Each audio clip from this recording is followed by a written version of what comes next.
पंजाब की जराइम की दुनिया में एक ऐसा नाम था जो दहाइयों तक खौफ की इलामत बना रहा। वो नाम जिसके तज़किरे से पूरा पंजाब कांप जाता था, लेकिन अब वो नाम हमेशा के लिए मिट चुका है।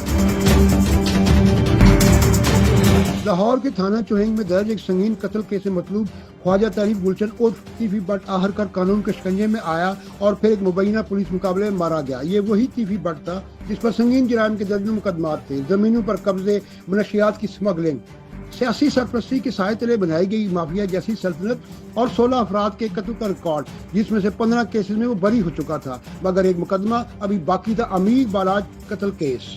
18 फरवरी 2024 लाहौर में एक शादी की तकरीब के दौरान अचानक गोलियों की बौछार और मारूफ कारोबारी शख्सियत टीपू ट्रकों वाले के नौजवान बेटे अमीर बालाज टीपू की मौत। इस हाई प्रोफाइल कत्ल का मरकजी मुल्ज़िम तीफी बट था। तीफी बट जो बरसों से पुलिस की गिरफ्त से बाहर था, आखिरकार दुबई में कानून के हथे चढ़ा। दुबई में दावत के दौरान एक खुफिया इत्तला पर कार्रवाई की गई। पाकिस्तान से मौजूद अफसरान ने दुबई पुलिस के साथ मिलकर एक फ्लैट पर छापा मारा जहां तीफी बट मौजूद था। इंटरपोल के जरिए गिरफ्तार होने के बाद दुबई की अदालत से पेशी हुई। अदालत ने जब पाकिस्तान मुंतकली के मतलब पूछा तो मुल्ज़िम ने खुद मुकदमात का सामना करने पर आमादगी जाहिर की। 10 अक्टूबर 2025 को तीफी बट कराची एयरपोर्ट पर उतरा। सीसीडी की टीम ने इसे तहवील में लिया और जमीनी रास्ते से लाहौर रवानगी शुरू की, लेकिन 11 अक्टूबर को रहीम यार खान के करीब संजरपुर के मकाम पर अचानक इनकी गाड़ी को मुसल्लह अफराद ने घेर लिया। अंधाधुंध फायरिंग हुई। सीसीडी का एक अफसर जख्मी हुआ। जवाबी कार्रवाई में एक शख्स शदीद जख्मी पाया गया जो अस्पताल ले जाते हुए दम तोड़ गया। बाद में शनाख्त हुई वो तीफी बट था।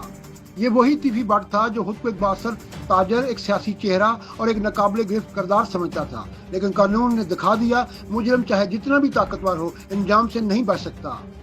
लाहौर, गुजरांवाला, जनूबी पंजाब, वो तमाम इलाके जहाँ वो बरसों तक दबदबा कायम किए रहा, आज उसके नाम से खाली हो चुके हैं। ये सिर्फ एक मुजरिम का खात्मा नहीं बल्कि इस पूरे कल्चर का पैगाम है जो कानून से बालातर समझा जाता था। सीसीडी ने एक बार फिर ये वाजे कर दिया है, अब ना कोई डॉन महफूज है, ना कोई गैंग लीडर, ना कोई उजरती कातिल। अब जो भी कानून को चैलेंज करेगा इसे इंजाम के लिए तैयार रहना होगा। तीफी बट का बाब बंद हो चुका है, अब अगला कौन। मजीद अपडेट्स के लिए देखते रहिए रोशन पाकिस्तान न्यूज।